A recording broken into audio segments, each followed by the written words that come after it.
je pars avec ma soeur à l'école de dimanche et j'avais pas ma Bible. Et dès que j'arrive, on arrive avec ma soeur, on nous a mis dans la classe de ceux qui avaient des 13 ans et plus. Et quand on arrive, on s'assoit, la monitrice de l'école de dimanche nous dit où sont vos Bibles. Et moi je lui dis, on n'a pas amené nos Bibles. Et elle nous dit, allez chez le plus petit. Allez chez le plus petit de 7 ans à 10 ans.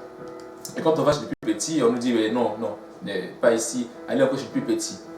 Et j'étais tellement découragé, ça c'est dans une église protestante, ça m'a tellement touché, j'étais tellement découragé.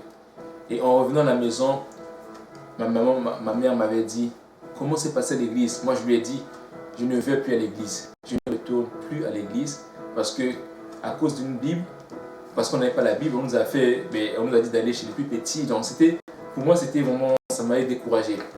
J'ai décidé de ne plus aller dans l'église protestante. Mon oncle était, le petit frère de papa était croyant du message. Je ne sais pas si vous avez entendu parler du message. Le message, c'est ceux qui croient à tout de Branham, qui dit que Branham c'est le dernier prophète, c'est Élie de Malachie 4. C'est au fait des gens qui... Branham avait vraiment la doctrine apostolique, jusqu'à ce qu'il y a eu beaucoup de changements. Ce sont des gens qui prêchent le baptême au nom de Jésus-Christ, qui croient en un seul vrai Dieu qui est Jésus-Christ. Ils ne croient pas à la Trinité, ils croient en un seul vrai Dieu. Mais il y a juste quelques petites choses qu'ils ont à rajouter.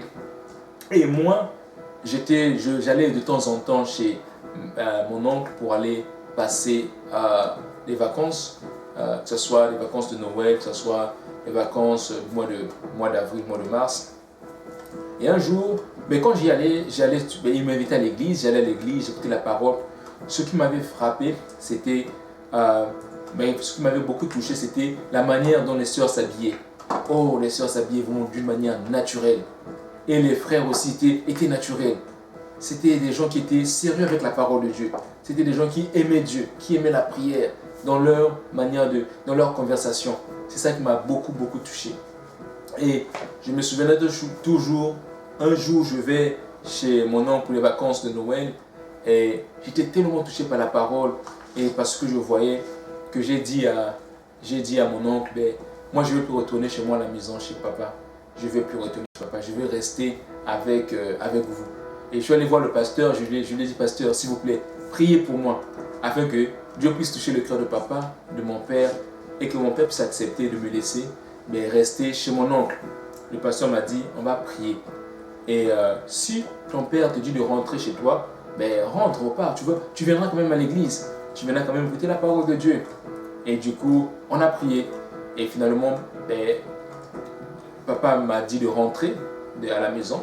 Je suis rentré. Dès que je rentre à la maison, le lendemain, le soir, ça m'a tellement touché parce que j'avais reçu vraiment, j'étais beaucoup marqué par, comme je l'ai dit, les gens s'habillaient, tout ça, les sœurs, les frères, la parole de Dieu qui était prêchée, le baptême au nom de Jésus-Christ, le seul vrai Dieu qui était Jésus-Christ, à part certaines doctrines qu'ils avaient aussi.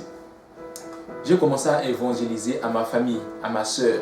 Un soir, je m'assois avec ma sœur, avec les membres de ma famille, ma soeur, mon cousin, je commençais à leur parler de Jésus. Et quand je commençais à leur parler de Jésus, papa est venu, il dit, mais attends, il y a quelque chose qui ne va pas ici dans la maison. Il dit, mais Montréal a changé, ce n'est plus le même Montréal qu'on a connu avant. Mais qu'est-ce qui s'est passé? Et papa a su rapidement que c'était quand j'étais en vacances chez son petit frère, c'est là-bas en fait, que j'avais eu en fait, à croire. Je n'étais pas encore baptisé au nom de Jésus. C'était là que j'ai eu à croire qu'il y a qu'un seul vrai Dieu, Jésus-Christ. Et la sanctification surtout, ils insistaient sur la sanctification. Donc c'était là-bas que j'ai eu à croire. Et du coup, ça a créé la division dans la famille. Mon père, du coup, m'a interdit d'aller à l'église. Il m'a dit, tu ne vas pas à l'église. Je suis catholique, je suis né catholique. Tous mes enfants vont rester catholiques. Je ne veux pas que mon petit frère, ses enfants sont du message, ils vont rester du message. Donc, vous êtes sur mon toit, vous êtes catholique. Et j'ai été persécuté dans la maison à tel point que tout le monde étaient contre moi, même ma soeur, ma mère, même les oncles, les frères de ma maman, ils étaient contre moi vraiment. Et ben, ce que j'ai appris pendant ces moments-là, c'était de vivre simplement la parole de Dieu. Je me suis dit, je ne veux pas leur en vouloir, je ne veux pas mal me comporter parce qu'ils vont regarder la manière dont je vis, je ne vais pas mal me comporter, je vais simplement vivre la parole, je vais simplement appliquer ce que la Bible dit, je vais simplement obéir, vivre la parole. Papa m'a interdit d'aller à l'église, c'est compliqué, bon, je vais rester à la maison, mais je vais vivre la parole de Dieu. Et c'est ce que je continue à faire. Je continue à faire et c'était pas évident, c'était compliqué. Et un jour, il y a mon père qui m'a dit, mais écoute, nous sommes catholiques et il faut, mais moi je suis catholique, donc tu dois être catholique aussi.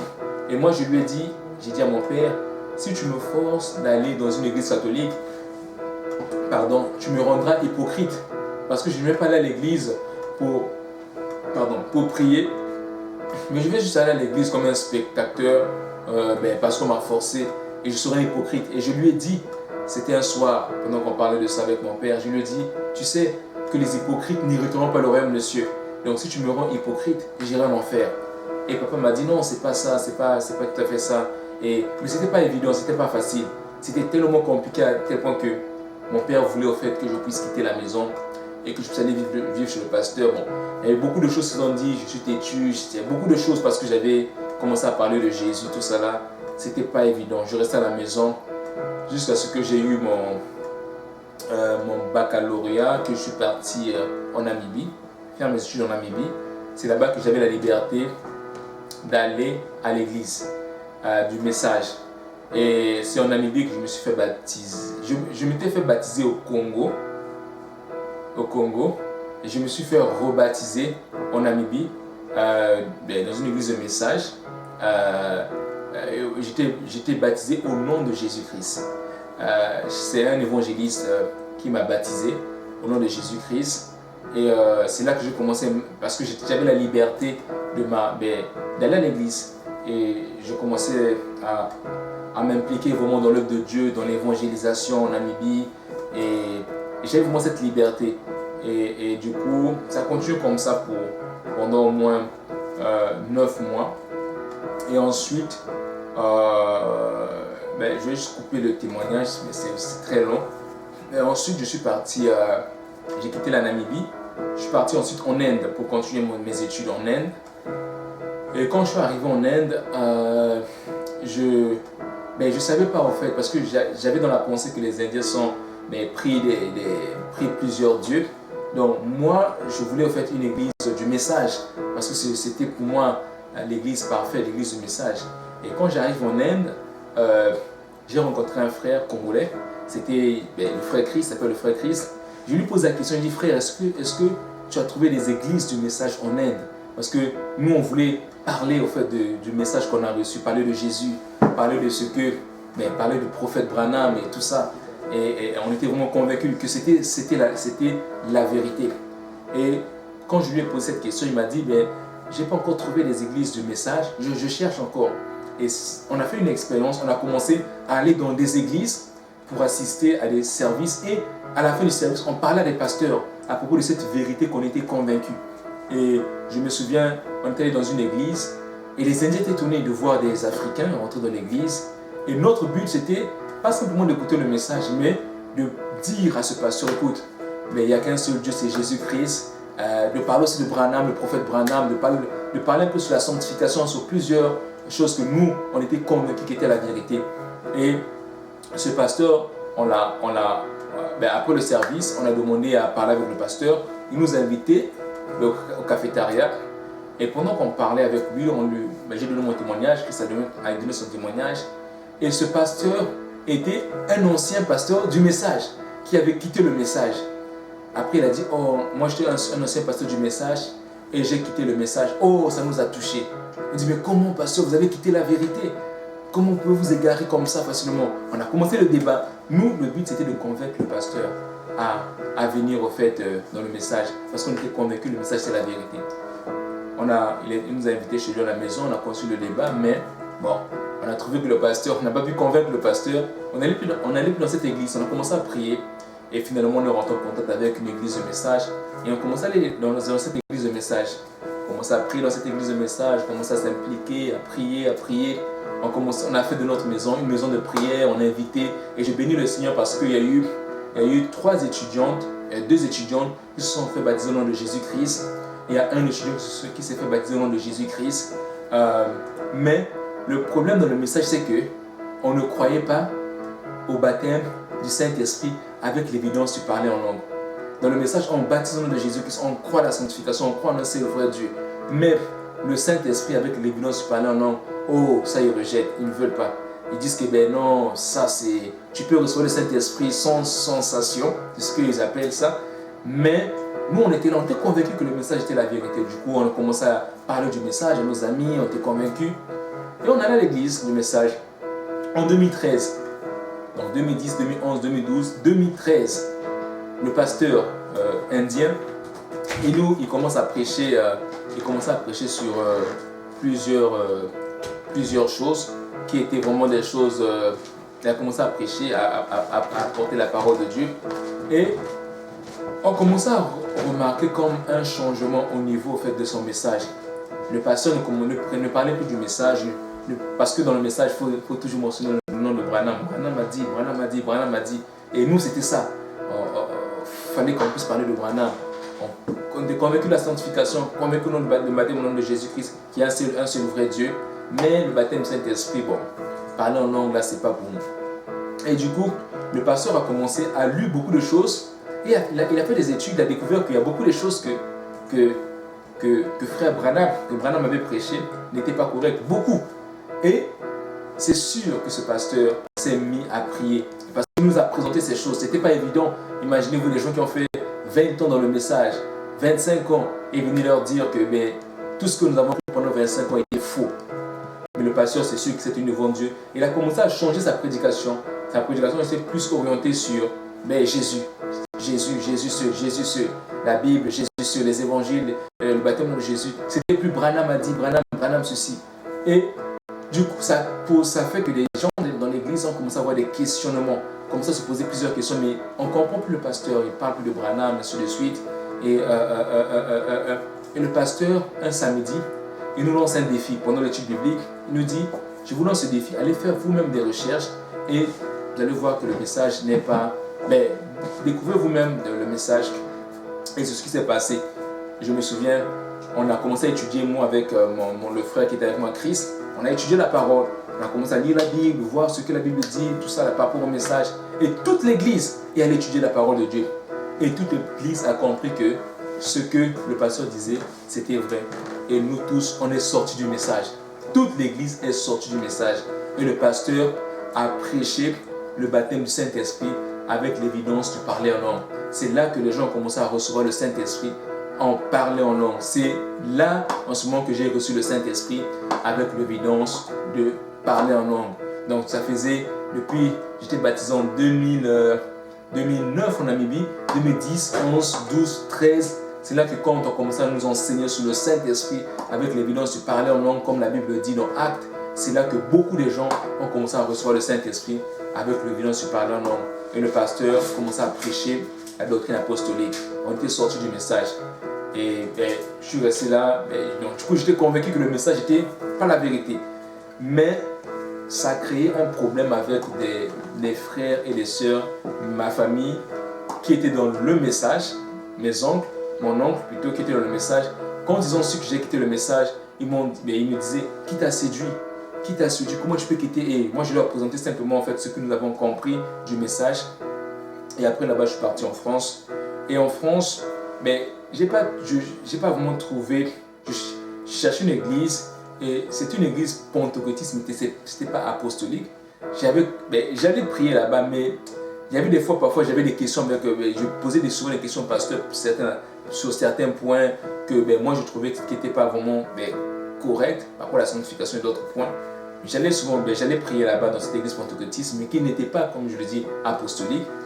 Et j'allais prier de temps en temps, je priais là-bas, toujours en remettant en question certains points que moi je trouvais qui n'étaient pas bibliques à ce pasteur. Et j'avais pas de contact des pasteurs apostoliques en France. J'allais pris dans cette église pentecôtiste. Et en 2016, je suis rentré en contact avec le pasteur Yannick. Je pense que c'était en 2016 ou 2017, si je ne me trompe pas. Et là, j'ai commencé à... Je me souviens quand j'étais... C'était quand on était en Inde, on suivait déjà les vidéos de pasteur Kaouzi depuis l'Inde. Mais en fait, je ne savais pas que c'était pasteur Kaouzi. Mais tu peux voir que c'est pas une église de message, mais c'est quand même une église qui est... Parce que nous, on se disait que la sanctification, c'est juste dans le message. Sanctification, baptême au nom de Jésus, c'est dans le message. Hors du message, on ne connaissait plus d'autres, en fait. C'est pour cela qu'on avait peur de quitter le message. Mais là, je commençais à suivre pasteur Kaouzi. Je vois que mais la manière que les frères, la doctrine qu'ils prêchent, la manière que les frères sœurs s'habillent, ils ne prêchent pas le message, mais donc ça veut dire que hors du message, il y a encore une doctrine qui n'est pas pareille que le message. Je commençais un peu à me poser beaucoup de questions. Et en France, je commençais à suivre ce que je suis en contact avec pasteur Yannick. Et je commençais à suivre J. Péniel. Oh, ça m'a touché. De temps en temps, j'étais connecté. Parce que moi, je m'étais dit... En fait, quand je chante le message, j'ai vu la manière que les sœurs s'habillaient, c'était naturel. Parle mon frère. Parce que les sœurs étaient naturelles. Et moi, je me disais, je vais pas épouser une sœur qui n'est pas naturelle. J'aime pas vraiment. Donc, c'est pour ça que je me disais que si je quitte le message, je veux pas aller prendre une personne qui va se maquiller. Je ne pouvais pas vraiment. Du coup, je me disais, je ne peux pas vraiment me marier avec une personne qui n'est pas vraiment naturelle. Mais je bénis le Seigneur que par la grâce de Dieu, je suis en tant que tel, le pasteur Yannick, et je suivais les vidéos. Et j'ai compris que ce n'est pas juste dans le message qu'il y a des gens qui croient à la doctrine apostolique. Il y avait aussi l'église apostolique, au fait, qui croyait au baptême au nom de Jésus et qui croyait que le don du Saint-Esprit, l'évidence, c'est de parler en langue, comme ce que la Bible dit dans le livre de Actes. À plusieurs reprises, la Bible dit quand les gens ont reçu le Saint-Esprit. Et j'étais content. J'étais très content. Je dis, oh, merci Seigneur. C'était vraiment ma peur de quitter le message et de me retrouver dans cette église. Après, donc c'était ça. Et je suis en tant que pasteur Yannick et Dieu a fait grâce pour que je puisse arriver ici. Voilà. Mais pour venir ici, c'est encore un témoignage. C'est encore un grand témoignage. Je ne sais pas si pasteur Yannick, j'ai le temps pour... Ouais, on va faire ça dans l'autre partie. Je veux juste encore plus de précision. Quand tu as reçu le Saint-Esprit? Amen. J'ai reçu le Saint-Esprit en 2013. C'est quand on a quitté au fait le message. Quand le pasteur commençait à nous enseigner, prêcher simplement la Bible, prêcher le baptême de Jésus-Christ. Et en Inde, exactement, c'est en Inde, en 2013. C'est quand on est sorti, il a commencé à prêcher sur le baptême du Saint-Esprit avec les vidéos sur parler en langue. C'est à ce moment que beaucoup ont reçu le Saint-Esprit. Donc moi aussi j'ai reçu le Saint-Esprit. Donc baptisé en 2009, 2010, 2011, 2012, 2013. C'est là que j'ai reçu le Saint-Esprit. Quand le pasteur a commencé à prêcher sur ça. Et tout ce temps, comment tu as fait pour garder la conviction que le Saint-Esprit c'était de parler en langue alors que tu allais dans diverses églises? Mais, par exemple en France, comme l'église là je parle, c'est une église pas vraiment apostolique, c'est pentecôtiste. Ils croyaient en fait au baptême du Saint-Esprit. À le parler en langue, mais c'était juste au niveau de la sanctification. Il y avait certains points, ils croyaient au nom de Jésus, mais il y avait certains points au niveau de sanctification. Le pasteur, je lui parlais, vu que j'ai pas le contact des pasteurs apostoliques, c'était pas vraiment ça. Mais sinon, il y a des gens qui priaient, qui croyaient vraiment, qui parlaient en parlant en langue. Donc, dans le fond, ton go, tu avais déjà commencé à voir comme un feu du Seigneur, mais c'est juste que tu n'étais pas arrivé au bon endroit. Exactement, c'est ça, exactement. Si j'avais trouvé une église apostolique en France, je partais. Si j'avais des contacts, parce que quand je partais en France, je connaissais personne, juste mon cousin. Et mon cousin n'était pas dans une église apostolique. Et du coup, je cherchais, et j'ai trouvé cette église pentecôtiste. Mais s'il y a longtemps, j'avais tout dit, je vais partir. La première opposition, c'était ton papa, alors que tu voulais quitter du catholicisme au branhamisme, je dirais, le message. Et puis la seconde opposition, maintenant, c'est ton oncle qui t'avait amené au branhamisme, quand tu voulais quitter de Branham à Jésus on est un seul. Exactement. Maintenant, comment tu as géré? Est-ce que maintenant c'est devenu deux oppositions ou peut-être ça a arrangé avec ton papa d'autres oppositions? Ça, c'est une très bonne question. Quand j'ai quitté le message, d'une partie, ceux qui m'avaient connu qui étaient dans le message, qui étaient à fond dans le message, c'était un choc. Mais à tel point, ceux qui étaient dans le message me disaient, qui t'a séduit? À tel point que j'ai eu l'occasion de partager des écritures avec le pasteur quand j'étais au Congo. Mais ça leur a tellement touché, fait mal. Mais de l'autre partie, ceux qui m'avaient vu entendre le message étaient contents. Ils disent, mais attends, ils étaient contents et choqués. Ils disent, mais non, c'est pas vrai. Comment tu as quitté? Comment tu as quitté? C'était vraiment un choc. À tel point que même mon papa était content. Il était content, il a dit à son ami, écoute, Montréal a quitté le message. Il était vraiment content, très content. Et lui m'a encouragé à dire, parce que quand j'ai cru le message, j'ai emmené mon cousin dans le message. Et quand mon cousin a appris que moi j'ai quitté, lui commençait déjà à prêcher dans le message, à prêcher la parole de Dieu. Mon cousin, il est au Congo. Donc quand je suis parti au Congo, il a appris que j'ai quitté le message. Ça l'a choqué, il a dit, mais comment toi tu m'amènes dans le message et toi tu sors? Et mon père disait, écoute, parle à ton cousin à propos du message. Donc je lui avais exposé ça, papa était content. Il était tellement content et il commençait à dire à son ami, il a cru écouter. Donc le fait que le monde n'était pas tellement convaincu, il dit mais comment il a fait pour quitter? Parce qu'il savait que j'étais tellement ancré à l'intérieur. Donc d'une partie, c'était une colère, comment tu es séduit. D'une autre partie, c'était la joie. Donc si on peut résumer, en fait, ce qui t'a protégé, qui t'a amené à la vérité, c'est ta soif sincère, ton désir sincère de connaître le Seigneur. Exactement. Donc on peut dire à tout le monde que si vraiment il désire le Seigneur, quelle que soit la religion, que ce soit Branalis, quelle que soit la religion, nous ne sommes pas là pour parler contre les gens, nous sommes là pour parler du nom de Jésus, du seul nom de Jésus. Amen. Et puis maintenant un petit résumé de ton arrivée ici, ton contact avec Pasteur Serge, comment ça s'est passé le ministère. Et puis aussi, je sais qu'il y a le frère Boaz qui t'a aussi beaucoup épaulé, là, qui est comme un bon papa pour toi. Amen. Juste un petit dernier résumé avec ce point. Mais je vais juste résumer parce que c'est long. Quand je suis venu, au fait, je voulais venir, quand j'ai appris, j'ai venu en 2016, je suis rencontré avec Pasteur Yannick, 2016-2017, et je suivais les retraites de prière. Je suis venu assister à une retraite de prière en 2018. Oh, ça m'a touché. Déjà, l'ambiance que je voyais en ligne, quand je l'ai vécu moi-même sur place à Saint-Laurent, c'était quelque chose. Ça m'a tellement marqué que je me suis dit, je vais revenir encore. Et du coup, pour faire court, j'avais au fait, je pensais aller, je voulais aller m'installer finalement ici au Canada, au Québec, à Montréal. Mais j'hésitais encore. Je voulais vraiment que ce soit la volonté de Dieu. Je ne voulais pas que ce soit mes propres pensées. Et du coup, je me souviens, non, ça c'était en 2019, mais même avant ça. Donc du coup, je voulais vraiment faire la volonté de Dieu. Et un jour, en 2018, pendant que j'étais encore ici à Montréal, pendant mes vacances, j'ai commencé à voir, je regardais mes mails, j'ai commencé à voir des offres d'emploi en Suisse, un peu partout, une offre d'emploi au Cameroun pour un contrat de 2 ans, où il y avait maison, on me donne la maison, beaucoup de choses. Il y avait beaucoup de contrats par rapport à ce que j'ai étudié. Et du coup, je me souvenais toujours de ce jour où j'étais en train de réfléchir, de dire, j'avais au fait, normalement, le projet du Canada, main gauche, le projet de travailler peut-être en Suisse, de quitter la France pour aller en Suisse ou pour aller au Luxembourg. Je me suis dit, mais quand je pensais à ces projets, à ces propositions de travail, je n'avais pas la paix dans mon cœur. Mais quand je pensais à cette proposition que le Seigneur me mettait à cœur d'aller au Canada, j'avais la paix de mon cœur. Ce n'était pas facile de prendre une décision, de trancher vraiment pour venir ici. C'était vraiment une lutte en moi. Et je me suis dit, Seigneur, si c'est toi qui m'appelles à aller au Canada, c'est vrai que j'ai vraiment un cœur. Je voyais beaucoup les vidéos les samedis, Lac Mégantic. Je croyais que Lac Mégantic était dans Montréal. C'est jusqu'à ce que je suis venu à Montréal. Je sais que Lac Mégantic était à 3 heures de Montréal. Mais j'étais tellement touché. J'ai dit, Seigneur, moi je vais vraiment être impliqué pour aider là-bas à Lac Mégantic, pour aider à Lac Mégantic. Et il dit, Seigneur, si c'est ta volonté, moi je vais faire ta volonté. Je vais aller au Canada. Même si je ne vois rien, je sais que tu vas prendre soin de tout. Et là, en 2018, 2019, dès qu'on rentre en 2019, je dis à un frère, je lui dis, Bouli, cette année 2019, que le diable le veuille ou pas, je vais au Canada. Je ne sais pas comment, mais cette année 2019, je vais partir au Canada. Il me disait, mais comment tu vas aller au Canada?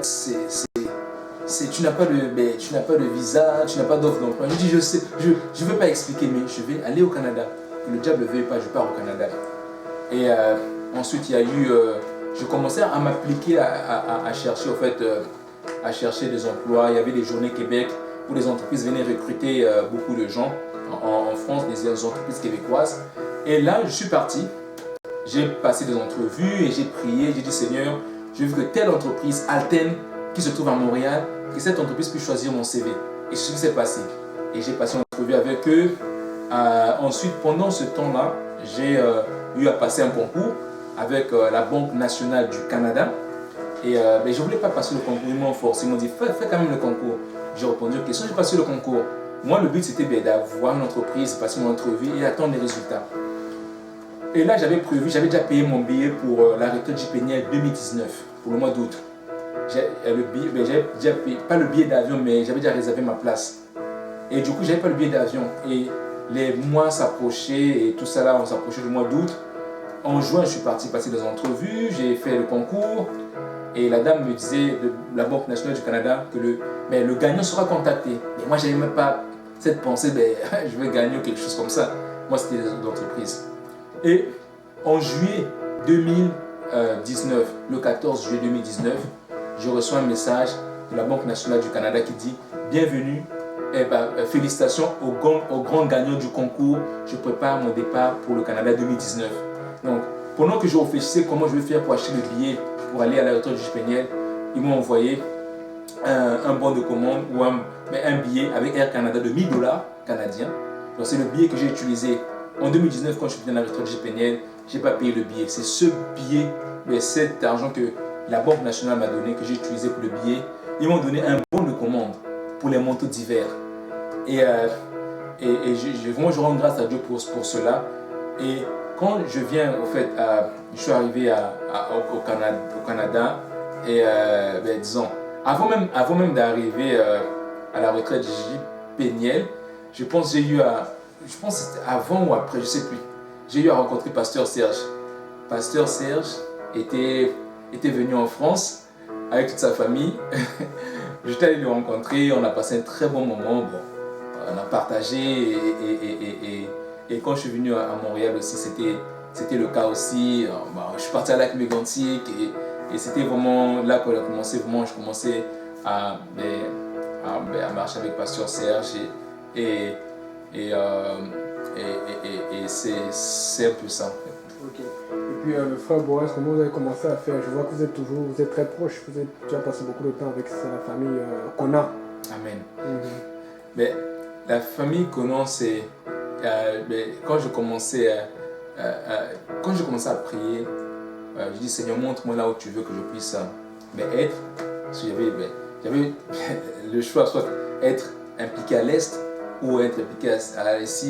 Parce qu'au début c'était un peu à gauche, je n'étais pas vraiment bien cadré quelque part. Et là le Seigneur me met à cœur Pierrefonds. Et de temps en temps, quand je commençais à aller à l'église de Pierrefonds, les services, c'est là que j'ai eu à faire connaissance de Papa Boaz et Maman Flore et les enfants et sa famille. Amen. Alléluia. Mon frère, tu es une bénédiction pour nous. Tu n'as pas seulement aidé là-bas, tu nous as aidé beaucoup à Hochelaga et tu nous aides toujours encore. Amen. Merci pour l'action que le Seigneur a mis en toi et vraiment nous prions que tu ailles plus loin. Amen. Et que tout aille bien. Il y aura une troisième partie pour ce témoignage qui va venir. En attendant, nous te souhaitons une bonne santé. Amen. Une bonne préparation pour le réveil parce que je sais que le Seigneur va beaucoup t'utiliser même pour ta famille au Congo, dans le monde entier. Donc si tu peux juste prier pour conclure et puis nous bénir et puis Amen.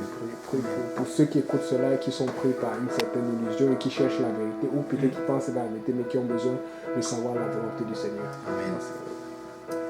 Seigneur, notre Dieu, notre Roi, toi qui es le seul vrai Dieu, toi qui es le Dieu incomparable, toi qui es présent encore parmi nous aujourd'hui.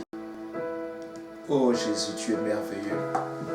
Seigneur, je viens encore devant toi te prier, Seigneur. Tu vois, ceux qui vont écouter ce témoignage, ceux qui se posent des questions, sur une direction à prendre. Oh Jésus, je prie que tu puisses, Seigneur, répondre à leurs désirs et leur montrer ce dont tu leur as appelé à faire. Qu'ils puissent vraiment saisir ce dont tu leur as appelé à faire et qu'ils puissent simplement, comme nous l'avons vu ce soir, faire ta volonté. Seigneur, Aide-nous, Jésus, à toujours être cet témoin véritable, à toujours être cet témoin véritable, à toujours s'attacher à toi. Je prie pour ceux qui vont écouter ce témoignage, qu'ils soient fortifiés et encouragés, Seigneur, à t'aimer davantage et à te faire toujours confiance, Seigneur, et à faire ta volonté, et à faire ce dont tu leur as appelé à faire. Je bénis ton Seigneur pour Pasteur Yannick et Frère Valérie, tous les frères qui sont ici. Merci Jésus, que ton nom soit glorifié. Amen. Amen. Alléluia. Merci frère, que Dieu te bénisse. Église, prions pour que Dieu nous dirige et écoutons la volonté de Dieu. Amen. Amen. Au revoir à tout le monde. Peut-être un chant qui nous vient à cœur, pour qu'on adore. C'est ta volonté, ça qu'on chantait tantôt, non? On va finir avec ça, un chant de 2 minutes. Comme on chantait ça tout à l'heure.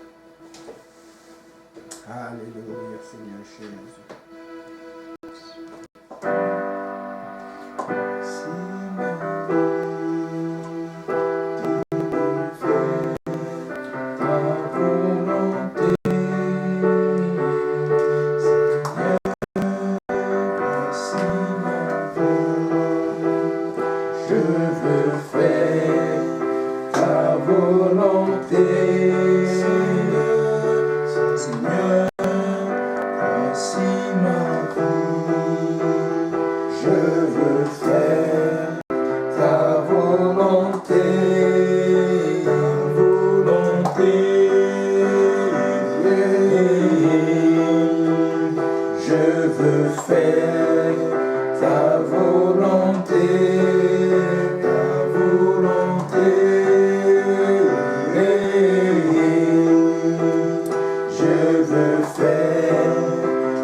Seigneur, voici mon